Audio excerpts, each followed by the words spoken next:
வணக்கம். மேலே ஒரு ஆம்னி போட்டிருக்கு பாருங்க. 2011 ஓனர் 2. எஃப்சி கரண்டில் இருக்குது. இன்சூரன்ஸ் 10 மாதம் கரண்டில் இருக்குது. டயர்னாலும் 70% இருக்குங்க.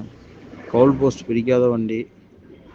அப்பல்சரு, சீட் கவரு, மற்றபடி வண்டி தெளிவாக இருக்குண்ணா. முன்னாடி ஃப்ரண்டில் மட்டும் ஒரு சின்னதாக ஒரு ஒடுக்கு இருக்குது. அது மட்டும்தான் ஒரு குறை. மற்றபடி வண்டி தெளிவாக இருக்குங்க. இருக்கிற கண்டிஷன் கஸ்டமர் கேட்குற விலை ₹2 கேட்குறாங்கண்ணா. நேரில் வந்து ஒரு 15 முன்ன பின்ன கிடைக்கும். Plus commission. தேவைன்னா கூப்பிடுங்கண்ணா. வணக்கம். மேலே ஒரு ஆம்னி போட்டிருக்கு பாருங்க. 2011 ஓனர் 2. எஃப்சி கரண்டில் இருக்குது. இன்சூரன்ஸ் 10 மாதம் கரண்டில் இருக்குது. டயர்னாலும் 70% இருக்குங்க. கவுல் போஸ்ட் பிடிக்காத வண்டி. அப்பல்சரு, சீட் கவரு, மற்றபடி வண்டி தெளிவாக இருக்குண்ணா. முன்னாடி ஃப்ரண்டில் மட்டும் ஒரு சின்னதாக ஒரு ஒடுக்கு இருக்குது. அது மட்டும்தான் ஒரு குறை. மற்றபடி வண்டி தெளிவாக இருக்குங்க. இருக்கிற கண்டிஷன் கஸ்டமர் கேட்குற விலை ₹2 கேட்குறாங்கண்ணா. நேரில் வந்து ஒரு 15 முன்ன